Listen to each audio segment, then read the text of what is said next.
जय हिंद दोस्तों, आपका स्वागत है आपका अपना यूट्यूब चैनल जेवीडी स्टडी सेंटर में। आप सब कैसे हैं? हम उम्मीद कर सकते हैं कि आप सब बेहतर होंगे, अच्छा से अच्छा होंगे। चलिए आज फिर से एक नया टॉपिक के साथ मिले हैं। टॉपिक का नाम है सूर्य के चारों ओर ग्रह के क्रम के अनुसार, यानी कि सूर्य के सबसे नजदीक का ग्रह कौन है, उसके बाद सबसे दूर का ग्रह कौन है, और उसके बाद देखेंगे कि सौर मंडल में सबसे बड़ा ग्रह कौन है और उसके पास कितना उपग्रह है, किसे सांझ का तारा, किसे भोर का तारा कहा जाता है, ये सब देखेंगे। पृथ्वी की जुड़वा बहन किसे कहा जाता है, नीला ग्रह किसे कहा जाता है, इस सब के बारे में डिटेल से जानेंगे। आगे बढ़ने से पहले अभी तक आप मेरे चैनल को सब्सक्राइब नहीं किया है तो चैनल को सब्सक्राइब जरूर कर ले। तो चलिए, टॉपिक का नाम है सूर्य से ग्रहों का क्रम, यानी कि सौर मंडल में सूर्य एक पिता है। सूर्य एक पिता है और उसका जो 8 ग्रह है उसका पुत्र है। उसी तरह से हम लोग जानते हैं हिंदू धर्म में सूर्य सभी ग्रह का पिता होता है, चाहे वो शनि हो, बृहस्पति हो, शुक्र हो। हिंदू धर्म में ये मान्यता है कि सूर्य सभी ग्रहों का पिता होता है। और ग्रह सूर्य एक ग्रह नहीं है, याद रखना, एक तारा है जो पृथ्वी के सबसे नजदीक है। और उसी तरह से आज हम कुछ देख रहे थे तो उसमें देखे थे कि कैलेंडर जो ठाकुर प्रसाद की पंचांग आता है उसमें हम देख रहे थे कि एक डेट दिया हुआ था कि 20 से 27 फरवरी के बीच में कि मतलब यूरोपीय देश में जो है युद्ध का स्थिति बना रहेगा। और देखिए, ये ऐसा पंचांग था जिसका भविष्यवाणी अभी सही हो रहा है। अभी रसिया जो है यूक्रेन पे अटैक किया हुआ है, आप लोग सभी जानते होंगे। तो ये एक भविष्यवाणी होता है पंचांग कैलेंडर का जो 100% सही मान्यता में सही है। जिस तरह से आज हम देखे, इस चीज को हम गौर किए तो वो भविष्यवाणी लगभग 1 साल पहले या 6 महीना पहले दिया होगा, लेकिन ये सही हो गया। तो सबसे पहले देखते हैं ग्रह क्या है, उसके क्रम के अनुसार कैसे कैसे है। दूरी के अनुसार देखना है। देखिए, दूरी के अनुसार सूर्य के सबसे नजदीक का ग्रह की बात कर ले तो वो बुध है। बुध के बाद आपका आता है शुक्र, जिसको वेनस बोला जाता है। बुध को मरकरी बोला जाता है। पृथ्वी तीसरे नंबर पे पृथ्वी आता है, यानी कि सूर्य के सबसे नजदीक का ग्रह बुध है, उसके बाद शुक्र है, उसके बाद पृथ्वी है, उसके बाद मंगल है, मार्स है, उसके बाद बृहस्पति, शनि, यूरेनियस जिसको अरुण बोला जाता है, और वरुण है। प्लेटो को लुप्त कर दिया गया है क्योंकि 1976 के बाद उसे अपने अक्ष पे घूमते हुए नहीं देखा गया है। तो प्लेटो को अभी लुप्त कर दिया गया। तो अभी कुल मिला के 8 ही ग्रह सौर परिवार में है। सूर्य के सबसे नजदीक का ग्रह बुध है, उसके बाद शुक्र है, उसके बाद पृथ्वी है, उसके बाद मंगल है, उसके बाद शनि है, बृहस्पति है, उसके बाद शनि, अरुण, वरुण, याद रखना है। उसके बाद देखिए, आकार के अनुसार सबसे बड़ा ग्रह कौन है, तो सबसे बड़ा ग्रह है बृहस्पति, जिसको जुपिटर बोला जाता है। उसके बाद शनि, स्टर्न बोला जाता है उसको, शनि। उसके बाद देखिए अरुण, वरुण, पृथ्वी, शुक्र, मंगल, बुध। यानी कि सबसे छोटा ग्रह की बात कर ले तो वो है आपका बुध। छोटा में बुध है, उसके बाद मंगल है, उसके बाद शुक्र है, उसके बाद पृथ्वी, वरुण, अरुण, शनि, बृहस्पति। सबसे बड़ा बृहस्पति, उसके बाद शनि, अरुण, वरुण, पृथ्वी, शुक्र, मंगल, बुध। अब इसमें कुछ डिटेल से जानते हैं। देखिए, पहला क्या है, बुध के पास कोई सैटेलाइट नहीं है।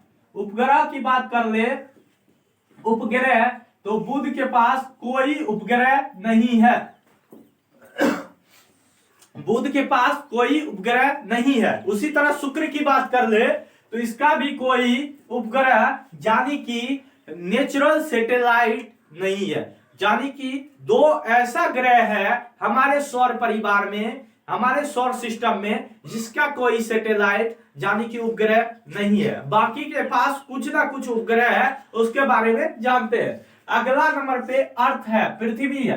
पृथ्वी के पास एकमात्र उपग्रह है, वो है आपका चांद। एक उपग्रह है, वो है चांद। ये ग्रह उपग्रह क्या होता है, जिस तरह से सूर्य के चारों ओर ग्रह चक्कर लगाता है, उसी तरह ग्रह के चारों ओर उसके उपग्रह चक्कर लगाता है। तो याद रखना है, पृथ्वी का एकमात्र उपग्रह चांद, जिसे हम लोग मून बोलते हैं, वो है।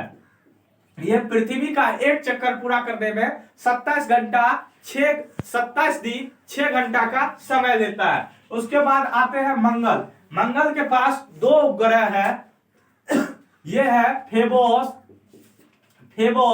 और डिबोस।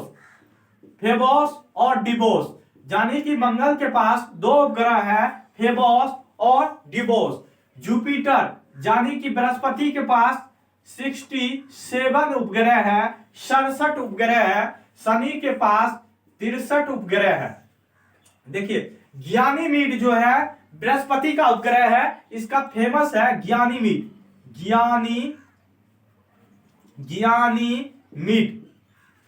ज्ञानीमीड और एक याद रखना है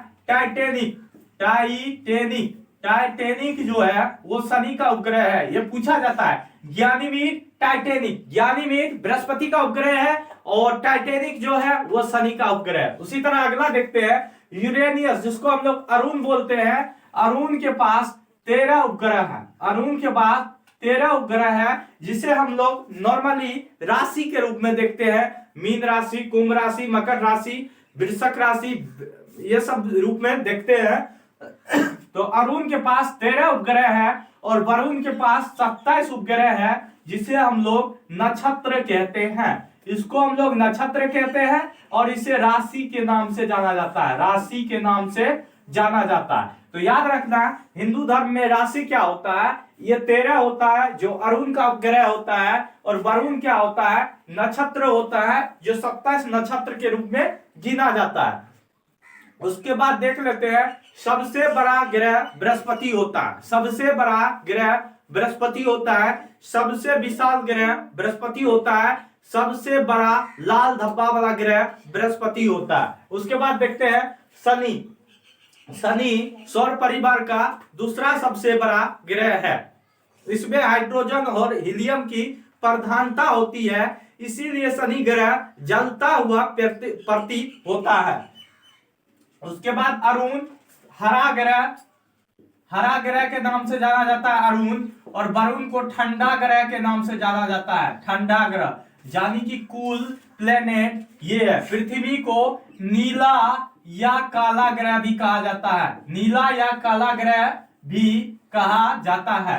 शुक्र पृथ्वी की बहन या भैगिनी या सुबह या शाम